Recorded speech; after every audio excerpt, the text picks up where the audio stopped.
अस्सलाम वालेकुम। क्या हाल चाल, उम्मीद करते हैं कि आप खैरियत से होंगे और मर्द है कि आप हमेशा खुश रहें, हंसते और मुस्कुराते रहें और इसी तरह में अपना प्यार दिखाते रहें। बिल्कुल जी, मेरा नाम मोहम्मद यूसुफ। मैं हूं तारिक महमूद। मैं उबैद इम्तियाज। आज हम जिस वीडियो पे रिएक्शन देने जा रहे हैं, इस वीडियो का टाइटल है Laden sons alive US sanction Pakistan mission programme supplier. तो देखते हैं जी वीडियो और अपना बयान कर देंगे। कॉर्नर करते हैं 3 2 1 वीडियो स्टार्ट। जय हिंद दोस्तों, मैं हूं मेजर गौरवारी और आप देख रहे हैं मेजरली राइट। अच्छा, अमेरिका ने पाकिस्तान की चूड़ियां कसना शुरू कर दिया दोस्तों। ये प्यार भी करते हैं, ये थप्पड़ भी मारते हैं। ये पाकिस्तान को, जिसको कहते हैं ना कि पाकिस्तान का दही जमने नहीं देते ये लोग। दही जमने के लिए थोड़ा सा दही को स्थिरता चाहिए। अगर आप हिलाते रहेंगे दही जमेगा नहीं। ये दही जमने नहीं देते। ये कभी पाकिस्तान को 450 मिलियन देते हैं कि तुम अपने F-16 का यार एक काम करो, तुम्हारे पुराने हो रहे हैं F-16, पुर्जे उर्जे बदलवा लो, सर्विसिंग करवा लो, नए हथियार डलवा लो उसमें। पाकिस्तान खुश। फिर बोलते हैं यार कि पोलियो के कतरों के लिए तुम एक काम करो, 50 मिलियन तुम्हें ये दे दिए, पाकिस्तान खुश। फिर बोलते हैं यार गर्ल्स एजुकेशन के लिए तुम ये कर दो, पाकिस्तान कहता है डन, ये तो मजे ही मजे हैं, ये तो पैसे आ रहे हैं। फिर अचानक एक दिन अमेरिका बहादुर उठ के कहता है कि यार ये जो कंपनियां हैं ना चाइनीज, ये जो तुम्हारे साथ धंधा कर रही हैं और तुम्हें बैलिस्टिक मिसाइल के कंपोनेंट दे रही हैं, इन कंपनियों को हम बैन कर रहे हैं। अब पाकिस्तान का गला सूख जाता है, क्योंकि चाइना फिर एक बार झेल लेगा, पाकिस्तान नहीं झेल पाएगा। पाकिस्तान की ना इकोनॉमी, ना पाकिस्तान की डिप्लोमेसी, और सबसे बड़ी बात, ना पाकिस्तान की रीढ़ की हड्डी। राइट। अब मैं आपको बताता हूं करा क्या अमेरिका ने। पाकिस्तानी बैलिस्टिक मिसाइल्स जो थी, उनके कुछ बड़े इंपॉर्टेंट कंपोनेंट्स चाइना से आ रहे थे। टेक्नोलॉजी पूरी चाइनीज है, पाकिस्तानी तो है नहीं, लेकिन उनके बहुत अहम हिस्से चाइना से आ रहे थे। यूएस डिपार्टमेंट ऑफ स्टेट ने 13 सितंबर को, 13th of September यानी कि कल उन्होंने 5 एंटिटीज और 1 individual involved in proliferation of ballistic missiles and control missile technology to Pakistan, उसके ऊपर सैंक्शन लगा दिए। यानी कि 5 कंपनियां और एक शख्स, एक बंदा, उसके ऊपर बैन लगा दिया है, सैंक्शन लगा दिए हैं। और ये मैथ्यू मिलर ने, जो डिपार्टमेंट का जो स्पोक्स पर्सन है, डिपार्टमेंट ऑफ स्टेट, उसने 12 तारीख को करा था। तो टाइम डिफरेंस की वजह से 12 और 13 आप लगा लीजिए कि 12 सितंबर, 13 सितंबर, आज 14 है। ठीक है। The Beijing research institute of automation for machine building industry, इस पे सैंक्शन लगाया है। The Beijing research institute for automation and machine building industry, बड़ा प्यारा सा नाम है, बड़ा स्वीट सा नाम है और बड़ा इनोसेंट सा नाम है कि रिसर्च इंस्टीट्यूट है, पता नहीं क्या ही रिसर्च कर रहा होगा अंदर। यह पाकिस्तान को इक्विपमेंट देता था, रॉकेट मोटर्स, पाकिस्तान के शाहीन 3 और अबाबील मिसाइल सिस्टम्स के लिए, with a potential involvement in larger systems. Technology वही है, तो बड़ी मिसाइलें भी बनाता, उसमें भी काम आता, लेकिन ये शाहीन 3 और अबाबील मिसाइल सिस्टम्स में इसका इन्वॉल्वमेंट था। अमेरिका ने चूड़ियां कस दी। क्या अमेरिका चीन को रोक सकता है कि पाकिस्तान को भेजे ना भेजे? नहीं, अमेरिका के पास इतनी ताकत नहीं है कि चाइना को रोक दे। लेकिन हां, वो पाकिस्तान से यह बात जरूर कहेगा कि तुमने अगर चाइना भेजे ना भेजे वो बात अलग है, तुमने अगर लिया तो बेटा दोनों टांगे तोड़ के तुम्हें जमीन पर बैठा देंगे। यह कह सकता है अमेरिका, और पाकिस्तान को पता है। एनीवे, बाकी और चाइनीज बेस्ड कंपनीज हैं, जिसका नाम है Hubei, Huachangda intelligent equipment company, universal enterprise और जियांग लोंगदे टेक्नोलॉजी डेवलपमेंट कंपनी। और पाकिस्तान बेस्ड इनोवेटिव इक्विपमेंट, एक कंपनी है इनोवेटिव इक्विपमेंट, वो, और एक Chinese national way included in the sanctions. तो ये मिसाइल रिलेटेड इक्विपमेंट का सैंक्शन अमेरिका ने लगा दिया। दोस्तों, इसके अलावा मैं ये भी बताना चाहूंगा कि अक्टूबर 2023 में उन्होंने 3 वॉशिंगटन, ये भी हमने कवर करा था, मुझे अच्छी तरीके से याद है, हमने करा था कि चाइनीज बेस्ड कंपनीज जो मिसाइल इक्विपमेंट सप्लाई कर रही थी पाकिस्तान को, उनको उन्होंने करा है 2023 में सैंक्शंस। ये तो फ्रेश वाले सैंक्शंस हैं, पर ये पहले भी कर चुके हैं। और इसके अलावा लियू पेंगयू, जो चाइना के स्पोक्स पर्सन है for China's embassy in Washington, इन्होंने बोला है कि हम लोग अपोज करते हैं unilateral sanctions and long arm jurisdiction that have no basis in international law और authorisation of the UN Security Council, इन्होंने बोल दिया। और वहां पे मुमताज जहरा बलोच, जो पाकिस्तान की फॉरेन सर्विस, जो फॉरेन ऑफिस की स्पोक्स पर्सन, उन्होंने बोला है कि ascertaining the details of the report, अभी हमने कुछ इसके बारे में सोचा नहीं है। पाकिस्तान क्या ही सोचेगा। देखिए, मैंने जैसे बोला ना, चाइना करेगा चू चू चू चू चू चू चू, अमेरिका तो कुछ बोल ही नहीं रहा। अमेरिका ने सैंक्शन लगा दिया, अमेरिका चुप बैठा है कोने पे। चाइना कहेगा तुम हमें रोक नहीं सकते, और तुम इंटरनेशनल लॉ की तुम इसको छिन्न भिन्न कर रहे हो, इंटरनेशनल लॉ को, और यूनाइटेड नेशन सिक्योरिटी काउंसिल में ऐसा कुछ नहीं है। और अमेरिका कैसे गुंडागर्दी, अमेरिका चुप बैठा है। अमेरिका ने सैंक्शन लगा दिया, चुप बैठा है। यानी कि माल कहीं से कहीं तो जाएगा, जो कहीं है, जहां से जाना है उसके ऊपर कंट्रोल नहीं है, लेकिन जहां पहुंचना है उसके ऊपर पूरा कंट्रोल है। राइट, उसके ऊपर पूरा कंट्रोल है। और इस कंट्रोल को मार मार के दुम्बा बना देगा अमेरिका। अमेरिका बोलेगा बेटे, जो हम तुम्हें पैसे देते हैं ना, सबसे पहले वो हम बंद कर रहे हैं, जाओ तुम अपने बाप चीन से पैसे मांगो। पाकिस्तान ऐसा कर नहीं पाएगा, क्योंकि पाकिस्तान को वर्ल्ड बैंक और IMF और दुनिया, सऊदी वऊदी और ये सब अमेरिका के ब्लॉक में बैठे हैं, सऊदी UAE सब, they are all American friends there. America बोल देगा मत दो, चवन्ने नहीं देगा कोई इनको। तो अब पाकिस्तानी फंस गए। इनका शाहीन 3 और अबील, नाम भी बड़े अजीब अजीब से इनके, अबील। एनीवे, पाकिस्तान से दूसरी बड़ी प्यारी खबर आई है दोस्तों। ये अफगानिस्तान, एक्चुअली पाकिस्तान से खबर आई है, लेकिन हो रहा है अफगानिस्तान में। वहां पे ओसामा बिन लादेन का बेटा हमजा बिल्कुल जिंदा है, और वो अलकायदा को लीड कर रहा है। और उसका छोटा भाई अब्दुल्ला बिन लादेन वो भी है। इसका नाम है हमजा बिन लादेन, उसका नाम है अब्दुल्ला बिन लादेन। दोनों लीड कर रहे हैं। इसके अलावा यह भी बोला गया है कि दोबारा अफगानिस्तान, अब ध्यान से सुनिएगा, अब आप बोलेंगे साहब ये चाइना बैलिस्टिक मिसाइल पे अमेरिका ने सैंक्शंस लगाए और यहां पे ओसामा बिन लादेन बेटा जिंदा है। ये मेजर साहब, इन दोनों खबरों में कोरिलेशन क्या है, कनेक्शन क्या है? ये तो आपने बिल्कुल एक अलग ही खबर, ये अजीब सी वो अजीब सी, यार कोरिलेशन है। रिपोर्ट ये कहती है कि हमजा और अब्दुल्ला दोनों एक्टिव हैं। ठीक है, हमजा और अब्दुल्ला दोनों के दोनों एक्टिव हैं। अफगानिस्तान में अलकायदा दोबारा जन्म ले रहा है और हजारों फॉरेन फाइटर्स वहां पे इकट्ठा हो रहे हैं, और सबने यही कसम खाई है कि साहब हम वेस्ट को, वेस्ट जब बोलते हैं तो उनका बेसिक मतलब अमेरिका होता है। नंबर 2 पे यूरोप, नंबर 1 पे यूनाइटेड स्टेट्स ऑफ अमेरिका। हम दोबारा वेस्ट को टारगेट करेंगे। और आपको पता है कि अफगानिस्तान से ही पूरी प्लानिंग हुई थी। ओसामा बिन लादेन ने यहीं पे बैठ के 9/11 की प्लानिंग करी थी। अब इसका चाइनीज बैलिस्टिक मिसाइल से क्या रिलेशन है? रिलेशन ये है कि कॉमन फैक्टर दोनों में पाकिस्तान है दोस्तों। राइट, अगर अमेरिका को ड्रोन के बेसिस चाहिए पाकिस्तान के अंदर, अगर अमेरिका को फाइटर जेट्स के बेसिस चाहिए पाकिस्तान के अंदर, अगर अमेरिका पैसे देके पाकिस्तान से अटैक या बमबारी करवाना चाहेगा अफगानिस्तान के अंदर, तो उसको पाकिस्तान की जरूरत है। राइट, और अगर वो चाहता है कि पाकिस्तान उसकी बात माने, तो उसको पाकिस्तान और चीन के रिश्तों के बीच में दरार डालनी पड़ेगी, क्योंकि पाकिस्तान के 2 बाप है। मैं अपनी बात नहीं कर रहा, मैं I am father of the nation, लेकिन पाकिस्तान के लीगली 2 बाप हैं, एक अमेरिका, एक चाइना। दोनों पैसा देते रहते हैं और पाकिस्तान अपनी दुम हिलाता रहता है। अमेरिका का यह कहना है कि तुम्हारे सारे रिश्ते हम चीन से तोड़वा देंगे। इसीलिए ये जो पूरा बैलिस्टिक मिसाइल के जो पुर्जे दे रहा है अबीबील के लिए और शाहीन 3 के लिए, ये सब ड्रामा जो कर रहा है, इसको अमेरिका ने कट कर दिया। अब अगर पाकिस्तान को कुछ चाहिए तो अमेरिका की तरफ देखेगा, और अमेरिका बोलेगा ठीक है हम तुम्हें दे देते हैं, क्या दिक्कत है, लो। चाइना तो फिर तुम्हें पैसा लेके दे रहा है, हम तुम्हें फ्री में दे देंगे, लेकिन हबीबी तुम्हें अपनी जमीन देनी पड़ेगी, और फिर तुम्हें या तो हम अटैक करेंगे या तुम अटैक करो। क्योंकि अलकायदा अगर दोबारा प्लानिंग करता है अफगानिस्तान की जमीन का इस्तेमाल करके, तो अमेरिका के अंदर टेरर एक्ट हो सकती है 9/11 जैसी दोबारा। राइट, यहां पे पाकिस्तान उनका जरूरी पड़ता है दोस्तों, और इसीलिए पाकिस्तान की चूड़ियां कसी जा रही हैं, और पाकिस्तान बहुत जल्दी कॉम्प्रोमाइज करने वाला है। डोनाल्ड लू का नाम सुना है आपने?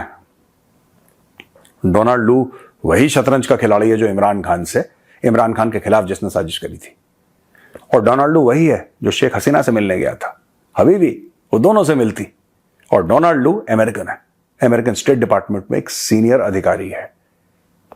ये सारा का सारा गेम जुड़ा हुआ है। बांग्लादेश अफगानिस्तान से अलग नहीं है, पाकिस्तान चाइना से अलग नहीं है। इस पूरे खित्ते में, इस पूरे एरिया में एक जियोपॉलिटिक्स का गेम हो रहा है। और दोस्तों, डायरेक्टली या इनडायरेक्टली, ध्यान रखना आप, डायरेक्टली या इनडायरेक्टली अमेरिका दोबारा अफगानिस्तान में दखलंदाजी करने की कोशिश कर रहा है और जो सीढ़ी है जिस पे अमेरिका पैर रखेगा चले जी, वो वीडियो सीढ़ी खत्म हो गई भाई। है पाकिस्तान। इंटरेस्टिंग थी वीडियो मेजर साहब की। एक तो भाई जब भी कोई पाकिस्तान जो है लॉन्ग रेंज का मिसाइल बनाने की कोशिश करता है तो अमेरिका को पता नहीं क्यों तकलीफ हो जाती है। साथ में इंडिया बैठ के अगर वो लंबी रेंज वाला मिसाइल टेस्ट कर ले तो उससे कुछ नहीं होता। अगर पाकिस्तान को मिसाइल बना रहे अच्छा मुझे ये बताओ, इंडिया इजराइल का दुश्मन है, नहीं है। पाकिस्तान है, तो फिर उनको यही तकलीफ होती है। पाकिस्तान है क्या नहीं है पता नहीं। पाकिस्तान का उनको भरोसा भी कोई नहीं है कि मिसाइल टेस्ट कर ये चीज है कि मिसाइल चलो, टेस्ट एक मिनट, करके एक मिनट दे के दे, लिए। आगे ये भी दे सकते हाँ जी, ईरान को तो दे सकता है। अफगानिस्तान के साथ हमारे फड्डे हैं। मतलब ये है कि अमेरिका को पाकिस्तान बहादुर पे भरोसा नहीं है। हाँ नहीं जी, है। बिल्कुल ये भरोसा हकीकत। नहीं है। ईरान को दे सकते हैं, अफगानिस्तान को दे सकते हैं, किसी भी मुस्लिम कंट्री को भेज सकते ये हैं। दे सकते हैं। जब हमारे पास भाई अगले दिन हाइपरसोनिक ठोक मारा है दूसरे ने मेरे घर में यमन ने इजराइल पर, तो फिर यमन ने मारा या किसी और ने मारा, लेकिन मिसाइल जो है हाइपरसोनिक था भाई वो किसी से ने ना अमेरिका से रुक पाया ना जो इजराइल से रुक पाया। किसने दिया? अच्छा, अटैक हुआ है भाई साहब। आयरन डोम भी नहीं रोक पाया। कोई ब्रिज थी वहां पे लगा, ब्रिज ब्रुज के भाई साहब उड़ गई है, भाई लॉस हुआ है। उनको अगर यमन को असला सप्लाई हो रहा है कुछ तो कोई तो किसी ना किसी मुल्क से तो जा ही रहा ना। चीजें बस यही के लिए ने पाकिस्तान पे अमेरिका पूरा इन्वेस्ट करता है, भरोसा भी कोई है, डरता भी है कि इनका कोई पता नहीं। साफ ज़ाहिर है, पाकिस्तान क्योंकि पाकिस्तान की पॉलिसी हमेशा से ये रही है, जिधर से फायदा मिलेगा दोनों हाथों 2 से मिनट में लेंगे। बदल जाती है। चाइना से भी लेंगे, अमेरिका से भी 9/11 लेंगे। पे पाकिस्तान को उस टाइम की बात है $5 अरब मिला था। हाँ। अब कितना होगा? पाकिस्तान ने सारे मुजाहिदीन तैयार करके, और तैयार पाकिस्तान ने किए हैं, आधे उन्होंने अफगानिस्तान पे चढ़ाई कर दिए थे, आधे अमेरिका ने, पैसा भी अमेरिका का, असला भी अमेरिका का, ते आधा हमला अमेरिकन पे किया था। अब क्या पता कि ये मुजाहिदीन ये क्या है। ये होता है, ये हुआ भी है। ये किया दोहरी गेम खेली है पाकिस्तान। अब भी खेलता है। तो चाइना से भी पैसे लेता था, चाइना भी एक पक्का यार तो बना हुआ है ना लेकिन पाकिस्तान का। भाई लेकिन चाइना चाइना के और मेरे पास- किसी भी सूरत में जो मर्जी हो जाए, पाकिस्तान अमेरिका बहादुर की गोदी में जितना मर्जी झूला झूल ले, चाइना चाइना छोड़- कभी इसका दामन नहीं छोड़ेगा। ना चाइना नहीं छोड़ेगा ना पाकिस्तान छोड़ेगा। जी, चाइना उस रूट लेकिन- में छोड़ लेकिन सकता है जब मसला- इंडिया के साथ जो रिलेशन मसला ये है कि पाकिस्तान हाँ, अमेरिका उस की समय गोदी छोड़ से उठ सकता भी है। नहीं सकता। क्या मतलब पाकिस्तान हाँ, उसकी वजह मजबूरी जब डॉलर आ उसकी रहे वजह हैं। हमारी यूएस एड, केपीके बलोचिस्तान में वही- जितनी वही- वही- एजुकेशन यूएस एड वहां से आती है, उसकी वजह कि आईएमएफ देता और जो- आईएमएफ जो- ने मेरी बात जो सुनो ना। चाइनीज प्रोजेक्ट रोकने के लिए जो फंडिंग IM वो भी वहां से आईएमएफ बिल्कुल जो ऐसी 7 बात अरब है। डॉलर देगा, आईएमएफ 7 अरब डॉलर देगा, पिछले 6 अरब dollar it does not matter. उन्हें अमेरिका के कहने पे पाकिस्तान को जो पिछले 6 अरब डॉलर थे वो माफ कर दिए। बहुत बड़ी रकम है 6 अरब डॉलर। वर्ल्ड बैंक दे रहा है 3 अरब डॉलर, और उसके अलावा पंजाब के लिए सेहत और पानी के लिए उन्होंने अभी ग्रांट दिए 50 करोड़ डॉलर। मतलब वहां से रेगुलर पैसा आ रहा है। हाँ जी। फिर भी सारा बंद तो कुछ नहीं, मांगे तांगे के पैसे से होता कुछ वो नहीं। इतना बड़ा बनना- मुल्क है, बनना बनता भी फिर है। हम मजाल बनाए कि लोगों के लिए यूनिवर्सिटियां या उनके पानी का इंतजाम करें, ये भी चीजें देखनी होती है कि नहीं देखनी होती। और रही बात डोनाल्ड लू की, अगर हाँ वो जी। अपना बांग्लादेश में खराबियां खेल सकता कर रहा है, है। तो राहुल बाबा भी मीटिंग में तो है सर, इंडिया के लिए भी खतरनाक हो कहीं सकता ऐसा है। ना हो कि कल को इंडिया में सर जी आपको क्योंकि लगता राहुल है बाबा भी तो मीटिंग में राहुल है बाबा ना। को है, मसला ये है कि वो जहाँ भी जाता है सवाए खराबी के वो कुछ भी नहीं राहुल करता। नाम तो सुना होगा ना। वो सवाए खराबी के कुछ नहीं करता। अब उसकी ये हम नहीं पॉलिसी कह ये है सकते। कि भाई उसकी पॉलिसी नहीं। ये है कि साउथ में रायता घुमाना। नहीं राहुल गांधी किसकी? की बात कर रहा हूँ। हम वो राहुल की बात अमेरिकन जो डोनाल्ड लू, डोनाल्ड लू उसका तो बात काम कर वही रहा है। बात ना। वही कर रहा हूँ ना। अच्छा भाई मैंने समझा कहीं राहुल बाबा भाई राहुल बड़ा को लीडर है। वैसे राहुल को वैसे कोई सपोर्ट कर देगा आने वाले इलेक्शन के लिए, रजीम के लिए। चलो वो हो जी, सकता है बाकी चीजें भाई निकल सकती मीटिंग हैं। वही हुई है। वही मीटिंग बाकी बात ये कि इंडिया जो है सॉरी चाइना जो है वो तगड़ा है, अमेरिका उसके ऊपर सैंक्शन इतनी आसानी से लगा नहीं भाई सकता। वही तो बात है, अमेरिका ने सैंक्शन अगर वहां से मिसाइल आए वहां नहीं लगाए, जब पाकिस्तान में आए हैं ना जो पाकिस्तान में जो तो कुछ उनकी भी हो रहा चलती यहाँ पर पता है। लगे, उनको पता ही है हमारा ग्रोथ। लेकिन हम सैंक्शन सुक्शन को कोई नहीं मानते भाई, हम अंदर खाने बनाते रहते हैं, ये सच्चाई है भाई। बिल्कुल सही बात है, सारा कुछ इसमें बनाते कोई रहते हैं, नहीं ये है। माफी नहीं देते। पाकिस्तान भाई बहुत छुपा रुस्तम है। तो मेरा आपको क्या लगता है अगर ये जो मिसाइल अब बन रहे हैं, अगर इन पर चाइना इतना अब invest मजैलों करेगा- मजलों की टेंशन नहीं एक थी। बात बता। ये बिन लादेन के तो जो बेटे निकल आए हैं भाई साहब, अमेरिका बहादुर को तो वो तो सांस से गला खुशक हो रहा है उनका। वो पहले मतलब- एक बारी था, ये दो हो गए। यानी कि अल-कायदा उसका भी गला खुशक होना चाहिए। मैं कहता हूँ पाकिस्तान का भी होना चाहिए, जिन्होंने पकड़ पाकिस्तान के का मरवाया था, क्या क्या खुशक जिन्होंने हो रहा है? मरवाया था नहीं, वो पहले। हमला कर देंगे पाकिस्तान पर। हाँ तो वो तो जितना वैसे- अमेरिका वो कर तो- सकता वो था, ऑलरेडी भी हो रहे हैं Already पाक पठान- आर्मी पर भी हो रहे हैं, हमारे आम डेली पब्लिक बेसिस पर भी हो रहे हैं। डेली बेसिस पे हो रही है। उसमें कोई नई बात होनी है, वो तो हाँ, ऑलरेडी हो रहे हैं। ये तो सही बात किया है कि हमें तो कल- पहले खतरा नहीं है, भाई, तो रोज कल- खतरों में जीते खतरों में- फजलुर्रहमान ने असेंबली फ्लोर पे एक स्टेटमेंट दी, उसकी स्टेटमेंट वाकई थी और उसने कहा था कि अगर आर्मी चीफ ने यहाँ से अफगानी बाग उधेड़ फेंके हैं, लेकिन केपी के डेरा गाजी खान बलूचिस्तान के जो भी इलाके हैं खैबर एजेंसियाँ टीटीपी अभी मुकम्मल एक्टिव है। ये हमारे तो है, लिए इसमें बहुत कोई बड़ी नहीं मतलब है। एक उजागर खतरे वाली बात कहो के खोलने वाली बात है। टीटीपी तो भाई एक्टिव ही है कि ये खान साहब का सारा किया धरा है, जो मर्जी हो जाए भाई। चले जी ठीक है भाई। बाकी सैंक्शन की बात करें तो भाई चाइना पे नहीं लगते, हम हमारे ऊपर लग जाते हैं, इंडिया पे भी नहीं लगते, हमारे ऊपर सैंक्शन लग जाते हैं। अच्छा तारक साहब, अगर जब अफगानी ज्यादा एक्टिव हो जाए तो हो सकता है खान साहब को रिलीज कर दिया जाए कि जाओ मुआहदे करो उनके साथ, फिर इस शरत से तो अमन हो सकता है। हाँ ये भी सही खान है। साहब कर सकते हैं। हमने तो भाई साहब पकड़ के रखा हुआ है ना मुसीबत की जड़ को। चलो जी ठीक है भाई, देखते हैं क्या होता है। बाकी भाई हम कर्जा भी लेंगे, अमेरिका से पैसे लेने, सारी जिंदगी खाए, अभी भी हम अब उसको कौन सी छोड़ने नई वाले बात हो नहीं। जाएगी। चाइना बहादुर हमारा पक्का जा रहा है, और चाइना बहादुर तब तक जा रहा है जब चाइना की दुश्मनी इंडिया के साथ है। जी जब इंडिया के साथ दुश्मनी खत्म हो जाएगी तो भाई चाइना बहादुर जो है वो हमसे हाथ खींच लेगा। नहीं से- खींच नहीं सकता क्योंकि उसने मुकम्मल सील पैक इन्वेस्ट बहुत कर दिया भाई। वो 46 छोड़ अरब भी डॉलर सकते हैं। और नहीं भाई, छोड़ भी सकते उनके हैं। लिए उनकी भी एक बताओ। लंबा रेस का घोड़ा है चाइना भी। चाइना के लिए ना सही सच्ची पूछो ना तो पाकिस्तान से अच्छा है अफगानिस्तान। हाँ जी। कसम से वो एक साइड पे तो लगे रहते हैं, दोरी गेम तो नहीं ना खेलते। दोरी गेम ना भी खेले, उन्होंने अगर लग गया ना चाइना के साथ तो उन्होंने लग जाना है। अफगानिस्तान में से अपना आपको कल खबर आप देखें कि अफगानिस्तान में से आपने उनकी बात की, उन्होंने वेस्ट के साथ तेल के गैस के कॉन्ट्रैक्ट किए, साथ ही रशिया के साथ, वेस्ट के साथ दोनों भी तरफ। किए, रशिया के साथ भी हाँ, है। है। लेकिन भाई उस टाइम वो भाग रहा है, हमें लग रहा है वो भाग रहा है, हम चल रहे हैं, नहीं भाई भाग रहा है। वो स्पीड से जा रहे हैं। अब उसकी सबसे असल बड़ी में बेसिक चीज ईमानदारी जहाँ पर होती है ना, ईमानदारी वहाँ ये पे- है, हाँ। ईमानदारी ये है कि वहाँ पे नाफिज होने लगा था यूसुफ भाई CSS।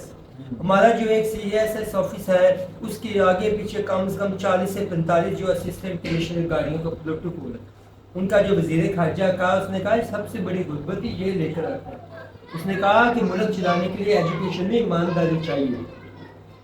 अच्छा, लेकिन एजुकेशन उनकी भी- पॉलिसी मतलब ये है ना, कोई प्रोटोकॉल नहीं, कोई कुछ नहीं, अगर कोई एजुकेशन को शायद उसने ना ऐड किया, वो प्रोटोकॉल को कह वो सकता है। उस जिम्मे में उसने बात की है हाँ, ना। हाँ, प्रोटोकॉल को कह सकता है। सर वो उनकी आप जो पॉलिसियां देखें तो वो इस टाइम भाग रहा है। चलें जी भी देखते हैं क्या होता है। वैसे लॉन्ग रेंज मिसाइल की जरूरत थी कि हम कभी कभी इजराइल को भी धमकी दे देते। हमारे पास ये पड़ा हुआ है। ये पड़ा है, मार देंगे भाई, बच जाओ, न्यूक्लियर है हमारे पास। लेकिन साला अमेरिका जो है वो धमकी भी हमारी जाहिर जाने देता है। धमकी वो नहीं जाया चलो, जाने कोई नहीं देता। भाई, हम- हमें जब डालने नजर आते हैं ठीक है भाई, हम ये कह रहे हैं। हम भेजेंगे भाई, यूसुफ भाई, हम ईरान यही के कह- रास्ते भेज देना उधर, ईरान के साथ मिलके हम भेजेंगे। चलो जी ठीक है भाई। वैसे हमें जरूरत ही नहीं, वो सोमालिया वाले खुद ही पेले जा रहे हैं इसराइल को। ठीक है भाई, मिलते हैं नई वीडियो के साथ, तब तक के लिए इजाजत दें। अल्लाह हाफ़िज़।